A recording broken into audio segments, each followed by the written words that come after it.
E vamos de matéria, olha só, vamos falar sobre educação financeira, que é muito importante.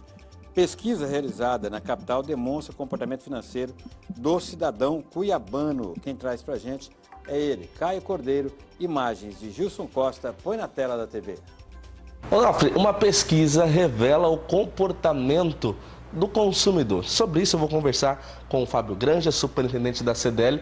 Atualmente, qual é este comportamento? Tudo ligado, com certeza, à educação financeira, né? A gente olhando, o cenário da inadimplência dentro do nosso estado, a gente precisava entender como que está o comportamento financeiro do cidadão aqui do nosso estado de Mato Grosso. Por isso pegamos uma amostra, fizemos uma amostragem aqui na capital para entender esse perfil.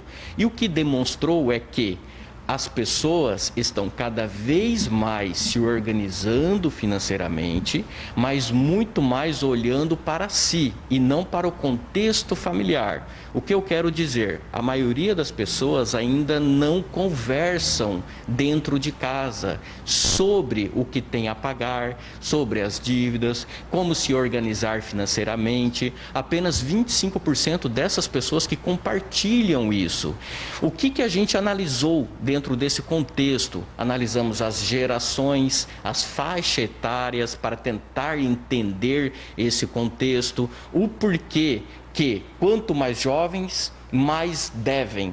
Quanto mais vão amadurecendo, passando os anos, vão se organizando melhor. É porque hoje, infelizmente, a gente não tem esse tema da educação financeira desde que a pessoa esteja na idade de jovem, como investir, como planejar, como realmente guardar os recursos necessários. Então é um tema que realmente demonstra através da pesquisa que precisamos trabalhar cada vez mais. Qual a importância de partilhar esse comportamento financeiro dentro de casa?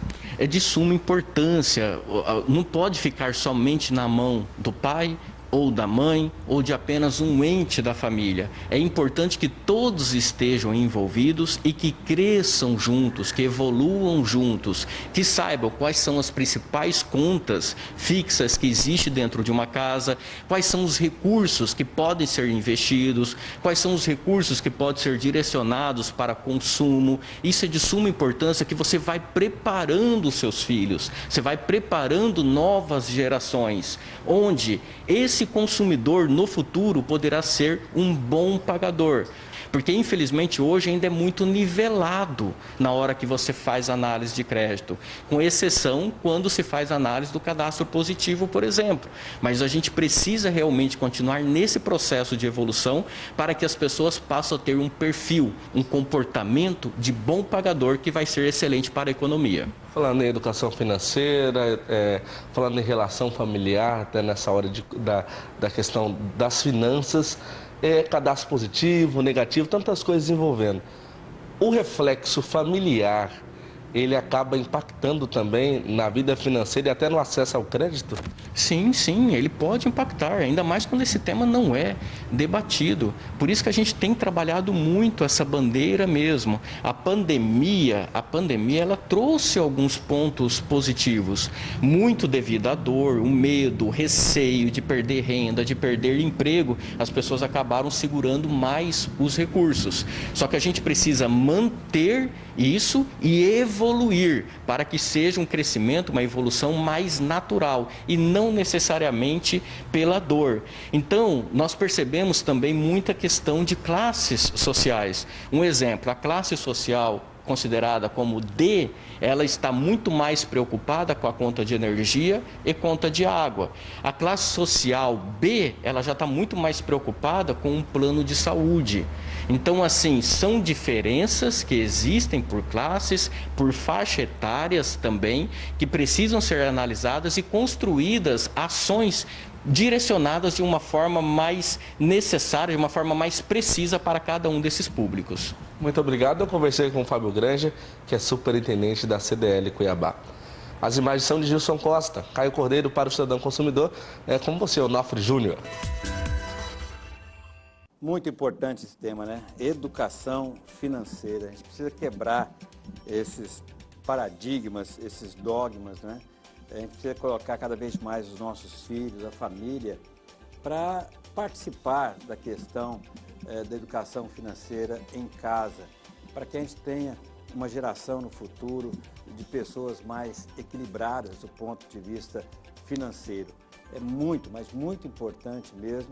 É uma matéria que eu acho que deveria já estar nos currículos escolares, mas infelizmente não está, né, doutor? Bom, deveria, Onofre, muito bem colocado. Inclusive porque a teledramaturgia, filmes levaram muitas crenças limitantes a toda a população nos anos 90, início dos anos 2000 e até por um tempo agora, visto que o dinheiro ele era visto como um inimigo da sociedade. Mas muito bem colocado, eu quero aqui pegar uma observação que muito bem foi colocada aí pelo Dr. Fábio Granja, que é as classes que estão preocupadas com determinadas situações, né? Ele bem expôs, a classe B está preocupada com o plano de saúde. Sim, porque o valor do plano de saúde é altíssimo. Logo, a classe D não pode pagar, mas a classe D está preocupadíssima com um serviço essencial e é indispensável. Independente da circunstância, ela precisa pagar, sob pena de perder.